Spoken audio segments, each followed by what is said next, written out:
सत श्री अकाल, नमस्कार ते आदाब। मैं हाँ हरजिंद कौर मांगट ते तुसीं देख रहे हो विंडोज़ टीवी। स्वागत है जी सारिਆਂ ਦਾ। बुलेटिन की शुरुआत करते हैं जी। तो शुरुआत करने लई साडे नाल जुड़ चुके हैं साडे सहयोगी गुरकवाल सिंह बराड़, जो कि इस समय पंजाब स्टूडियो दे विच मौजूद ने। करते हैं जी उनका स्वागत। गुरकवाल जी, बहुत बहुत स्वागत है तुहाडा।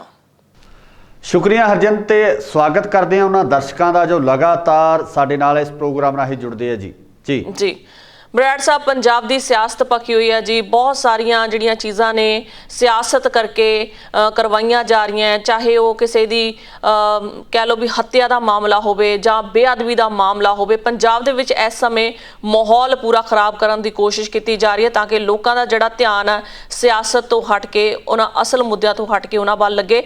सो की है अज दे माहौल पंजाब दे, किस तरह का देखते हो पंजाब नूं?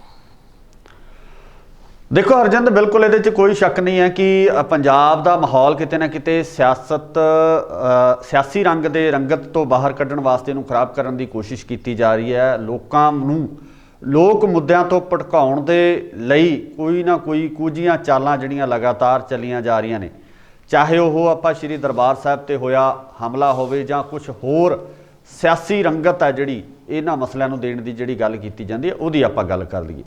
सो पंजाब दे विच जे आपां पूर्ण तौर ते गल करिए तां पंजाब दी सियासत दे विच काफ़ी वड्डे सियासी भुचाल आ जिहड़ी वो हाले आउणे बाकी आ, जिहदे अनुसार जे आपां सूत्रां दी गल करिए तां सूत्र तां इह भी दसदे आ कि पंजाब दे विच बीजेपी पूरी तरह नाल सरगर्म है ते बहुत वड्डे लीडरां नूं अपने कलावे दे विच लैण वास्ते तैयार खड़ी है।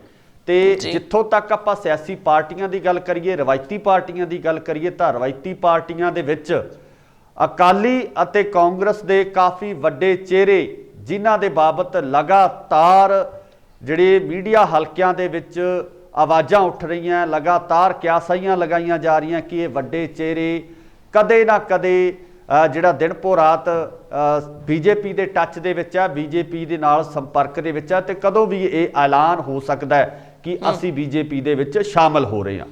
सो ये पंजाब वास्ते मैनूं लगदा पंजाब दे लोकां वास्ते ते सियासी पार्टियां वास्ते बड़ी अचंभे वाली गल होऊगी कि जिस पार्टी नूं लगातार पिछले लंबे समय तो विरोध किया जा रहा, चाहे वो पंजाब दे किसान होण जां होर वो लोग होण जिहड़े जथेबंदक ढांचिਆਂ नाल जुड़े हुए आ, इन्हां पार्टियां दा विरोध कर रहा। तो इसे पार्टी दे विच जाण वास्ते रवायती पार्टियां दे सिटिंग MLA ते उत्थों तक कि मंत्री भी जाण वास्ते तैयार होए बैठे हैं। तो ये सियासत जा किधर नूं रही है, ये किते ना किते समझना मुश्किल होया पिया। ये किते ना किते आम लोगों की समझ दे विच भी नहीं आ रहा, तो जिहड़े सियासी माहिर है वो भी किते ना किते इस नाल सदके दे विच है कि इस सियासत दे विच आखिर हो की रहा।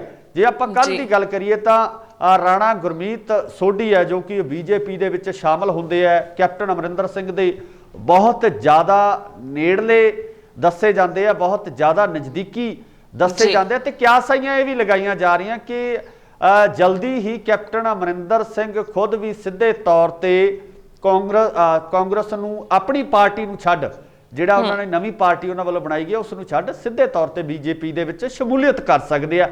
इस तरह दीयां गल्लां जिहड़ियां सियासी माहरां वल्लों जां कणसूआं आपां गल कह रहीए, कणसूआं इस तरह दीयां आ रही हैं। सो ये बड़े वड्डे सवाल ने, बड़ियां वड्डियां गल्लां ने। ते दूजे पासे जे आपां गल करिए तां अकाली दल संयुक्त जिहदे बारे पिछले लंबे समय तो चर्चा चल रही है, पिछले लंबे समय तो ये गल्लां हो रही हैं कि अकाली दल संयुक्त दे जो लीडर ने सुखदेव सिंह ढींडसा वो भी भाजपा के संपर्क दे विच ने, वो भी इस पासे वल रुख कर सकते हैं। जी जी भाजपा अपना पूरा असर सूख दिखा रही है जी पंजाब दी विच खास करके, पर पंजाबियों का इन्हां प्रति किहो जिहा रवैया रहेगा ये आने वाला विधान सभा चोणां दसणगियां जी 2022। इत्थे मैं एक गल होर भी कहनी चाहुंदा कि भाजपा इसे तरह की रणनीति करन दे विच माहिर है। इसे तरह दीयां जिहड़ियां चीज़ां जे आपां पिछले समय तो देखीए तो भाजपा वालों इस तरह की कूटनीति अपनाई गई है। तो वख-वख जे आपां राज्यां दी गल करिए जिथे सरकारां तोड़ियां गईयां, जिथे अपनी सरकार बनाउण वास्ते जिहड़ी MLAs की भन तोड़ की गई, तो ये कोई नवी गल नहीं है। पंजाब वास्ते यह नवी हो सकती है, पर भाजपा इसे तरह की कूटनीति के तहत, इसे तरह की नीति के तहत अपनियां सरकारां बनाईयां ते सरकारां तोड़ियां भी है। सो इत्थे तां साडे लीडरां नूं समझ करनी पैनी है, आम लोकां नूं समझ करनी पैनी है कि असी इन्हां नीतियां दे विचों किस तरह निकलना है, किस तरह अपने आप नूं बचाउणा है। सो ये वड्डी गल है। पर जिथों तक है भी दोवें रवायती पार्टियां दे विचों लगातार मनसूआ यही ने कि वड्डे ਜਿਹੜੇ ਚਿਹਰੇ ਆ ਉਹ ਭਾਜਪਾ ਦੇ ਸੰਪਰਕ ਦੇ ਵਿੱਚ ਹੈ। ਆਉਣ ਵਾਲੇ ਦਿਨਾਂ ਦੇ ਵਿੱਚ ਜਲਦੀ ਵੱਡੇ ਖੁਲਾਸੇ ਹੋਣ ਦੀ ਉਮੀਦ ਆ, ਵੱਡੇ ਫੇਰ ਬਦਲ ਹੋਣ ਦੀ ਉਮੀਦ ਆ। ਗੱਲਾਂ ਤਾਂ ਇਹ ਵੀ ਕਹੀਆਂ ਜਾ ਰਹੀਆਂ ਕਿ ਜਦੋਂ ਤੱਕ ਕੋਡ ਆਫ ਕੰਡਕਟ ਲੱਗਣਾ, ਕੋਡ ਆਫ ਕੰਡਕਟ ਤੋਂ ਬਾਅਦ ਇਹ ਚਿਹਰੇ ਸਿੱਧੇ ਤੌਰ ਤੇ ਖੁੱਲ੍ਹ ਕੇ ਸਾਹਮਣੇ ਆਉਣਗੇ, ਸਿੱਧੇ ਤੌਰ ਤੇ ਜਿਹੜਾ ਬੀਜੇਪੀ ਦੇ ਵਿੱਚ ਸ਼ਮੂਲੀਅਤ ਕਰਨਗੇ। ਇਸ ਤਰ੍ਹਾਂ ਦੀਆਂ ਜਿਹੜੀਆਂ ਕਨਸੂਆਂ ਉਹ ਵੀ ਮਿਲ ਰਹੀਆਂ ਜੀ ਬਰਾੜ ਸਾਹਿਬ, ਸਿਆਸਤ ਦੀ ਗੱਲ ਹੋ ਰਹੀ ਹੈ ਤਾਂ ਹਰ ਸਿਆਸਤਦਾਨ ਪੰਜਾਬ ਦੇ ਵਿੱਚ ਅੱਡੀ ਚੋਟੀ ਦਾ ਜ਼ੋਰ ਲਗਾ ਰਿਹਾ ਜੀ। ਪੰਜਾਬ ਦੀ ਵਿਧਾਨ ਸਭਾ ਚੋਣਾਂ ਦੇ ਲਈ ਗੱਲ ਕੀਤੀ ਜਾ ਰਹੀ ਹੈ ਜੀ ਰਵਾਇਤੀ ਪਾਰਟੀਆਂ ਦੀ, ਕਾਂਗਰਸ ਪਾਰਟੀ ਤੇ ਅਕਾਲੀ ਦਲ ਪਾਰਟੀ। ਅਕਾਲੀ ਦਲ ਪਾਰਟੀ ਦੇ ਤਾਜ਼ਾ ਮਿਸਾਲ ਦੇਖਣ ਨੂੰ ਮਿਲੀ ਆ ਜੀ ਬਿਕਰਮਜੀਤ ਮਜੀਠੀਆ, ਜਿਨ੍ਹਾਂ ਦੇ ਉੱਤੇ ਕੇਸ ਦਰਜ ਹੋਏ ਨੇ ਨਸ਼ਾ ਤਸਕਰੀ ਨੂੰ ਲੈ ਕੇ, ਪਰ ਉਹਨਾਂ ਦੀ ਗ੍ਰਿਫਤਾਰੀ ਅਜੇ ਨਹੀਂ ਹੋਈ ਹੈ, ਜਦਕਿ ਗ੍ਰਿਫਤਾਰੀ ਲਈ ਯਤਨ ਕੀਤੇ ਜਾ ਰਹੇ ਨੇ। ਪਰ ਕਾਂਗਰਸ ਜਿਹੜੀ ਸਰਕਾਰ ਹੈ ਉਹਨਾਂ ਵੱਲੋਂ ਇਹ ਪਰਚੇ ਦਰਜ ਕਰਵਾਉਣ ਦੀ ਅਕਾਲੀ ਦਲ ਪਾਰਟੀ ਵੱਲੋਂ ਇਹ ਲਗਾਈ ਜਾ ਰਹੀ ਹੈ, ਇਲਜ਼ਾਮ ਲਗਾਏ ਜਾ ਰਹੇ ਨੇ ਕਿ ਝੂਠੇ ਪਰਚੇ ਜਾਂ ਝੂਠੀਆਂ ਸਾਡੇ ਤੇ ਤਕਦੀਦਾਂ ਕੀਤੀਆਂ ਜਾ ਰਹੀਆਂ ਨੇ ਤਾਂ ਕਿ ਜਿਹੜੇ ਅਕਾਲੀ ਦਲ ਦਾ ਅਕਸ ਹੈ ਉਹ ਖਰਾਬ ਹੋਵੇ। ਦੇਖੋ ਹਰਜਿੰਦਰ, ਜਿੱਥੋਂ ਤੱਕ ਗੱਲ ਵਿਕਰਮ ਸਿੰਘ ਮਜੀਠੀਆ ਦੀ ਹੈ ਤਾਂ ਉਹਨਾਂ ਦੇ ਉੱਪਰ ਪਿਛਲੇ ਕਾਫੀ ਲੰਬੇ ਸਮੇਂ ਤੋਂ ਇਹ ਇਲਜ਼ਾਮ ਲੱਗਦੇ ਆ ਰਹੇ ਆ ਕਿ ਉਹਨਾਂ ਦੀ ਸ਼ਮੂਲੀਅਤ ਕਿਤੇ ਨਾ ਕਿਤੇ ਨਸ਼ਾ ਤਸਕਰੀ ਬਾਰੇ ਮਾਮਲੇ 'ਚ ਹੈ। ਇਸ ਸੰਬੰਧੀ ਜਾਂਚ ਕਮੇਟੀਆਂ ਵੀ ਬਣਾਈਆਂ ਗਈਆਂ, ਜਾਂਚ ਜਿਹੜੀ ਕੀਤੀ ਗਈ, ਵੱਡੀਆਂ ਗ੍ਰਿਫਤਾਰੀਆਂ ਜਿਹਦੇ ਵਿੱਚ ਭੋਲੇ ਦਾ ਜਿਹੜਾ ਨਾਮ ਹੈ ਸਿੱਧੇ ਤੌਰ ਤੇ ਆਉਂਦਾ, ਉਸ ਨੂੰ ਗ੍ਰਿਫਤਾਰ ਕੀਤਾ ਗਿਆ।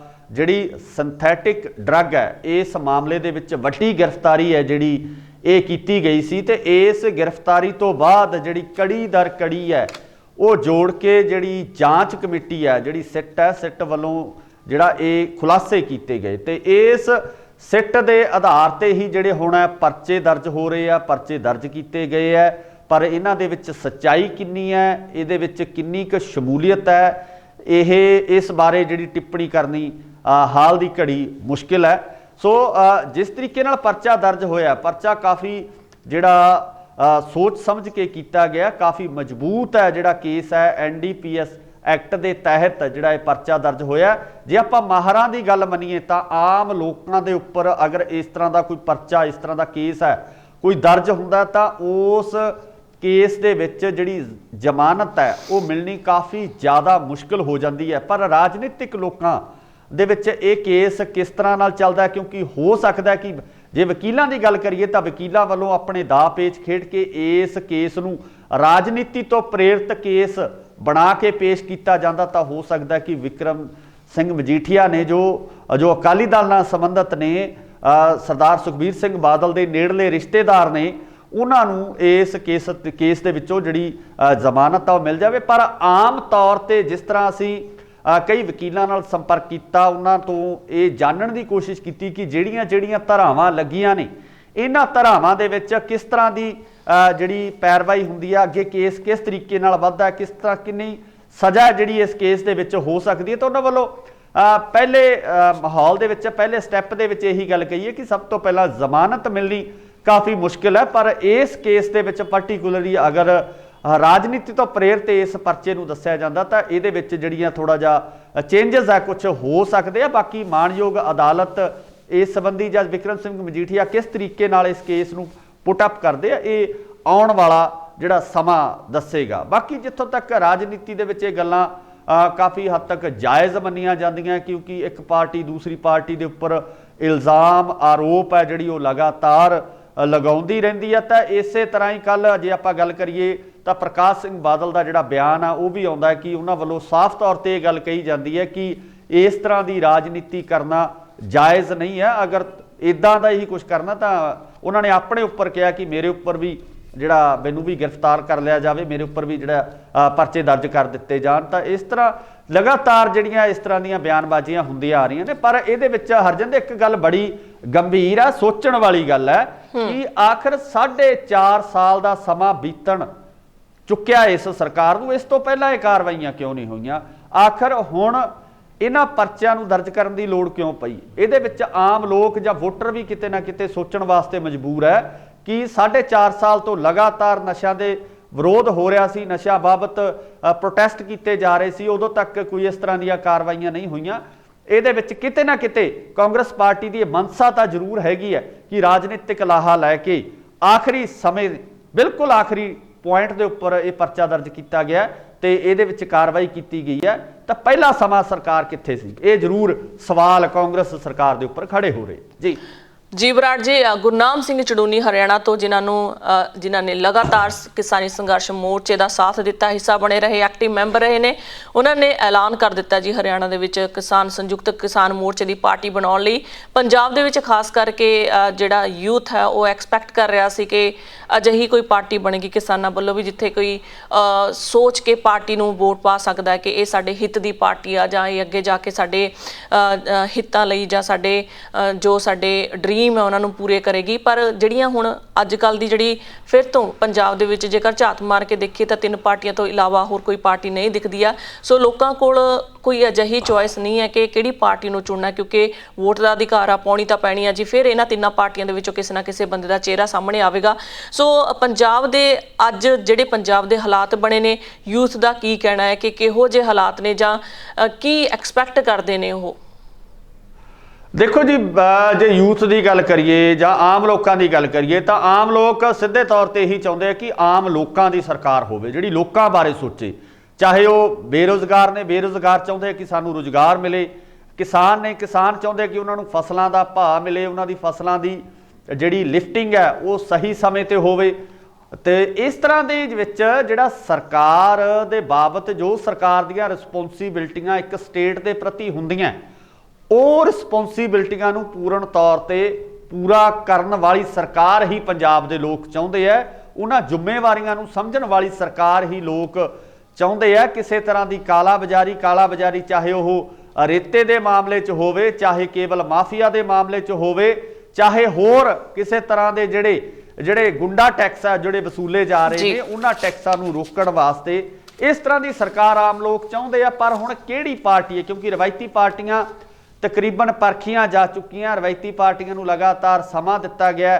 ਤੇ ਉਸ ਤੋਂ ਬਾਅਦ ਜੇ ਆਪਾਂ ਪਿਛਲੇ ਸਾਲ ਦੀ ਜਿਹੜੀ ਹੈਗੀ, ਪਿਛਲੇ ਟੈਨਿਓਰ ਦੀ ਜੇ ਆਪਾਂ ਗੱਲ ਕਰੀਏ ਤਾਂ ਉਹਦੇ ਵਿੱਚ ਜਿਹੜੀ ਪਾਰਟੀ ਮੁੱਖ ਤੌਰ ਤੇ ਵਿਰੋਧੀ ਧਿਰ ਦੇ ਤੌਰ ਤੇ ਸਾਹਮਣੇ ਆਈ ਸੀ, ਉਸ ਪਾਰਟੀ ਦੇ ਵਿੱਚੋਂ ਲਗਾਤਾਰ MLAs ਦਾ ਖੇਰੂ ਹੋ ਜਾਣਾ, ਉਹਨਾਂ ਵੱਲੋਂ ਕਿਸੇ ਲੋਕ ਮੁੱਦਿਆਂ ਦੇ ਉੱਪਰ ਜਿਹੜਾ ਉਸ ਤਰੀਕੇ ਨਾਲ ਆਵਾਜ਼ ਬੁਲੰਦ ਨਾ ਕਰਨਾ, ਜਾਂ ਪਾਰਟੀਆਂ ਦੇ ਵਿੱਚ ਜਿਹੜੀ ਅੰਦਰੂਨੀ ਕਲੇਸ਼ ਹੈ, ਅੰਦਰੂਨੀ ਵਿਦਰੋਹ ਹੋਇਆ, ਉਸ ਨੂੰ ਲੈ ਕੇ ਕਿਤੇ ਨਾ ਕਿਤੇ ਨਿਰਾਸ਼ਾ ਜ਼ਰੂਰ ਆਈ ਹੈ।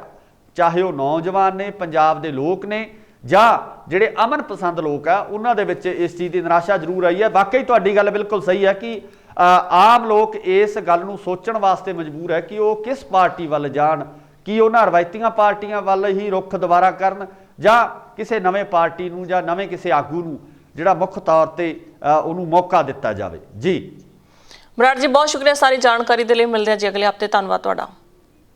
ਸ਼ੁਕਰੀਆ ਜੀ। ਦਰਸ਼ਕੋ, ਸਮਾਂ ਚੱਲਿਆ ਤੁਹਾਡੇ ਤੋਂ ਵੀ ਇਜਾਜ਼ਤ ਲੈਣ ਦਾ। ਨਵੇਂ ਤੇ ਤਾਜ਼ਾ ਖਬਰਾਂ ਲਈ ਦੇਖਦੇ ਰਹੋ ਇੰਡੋਸ TV ਆਸਟ੍ਰੇਲੀਆ। ਧੰਨਵਾਦ।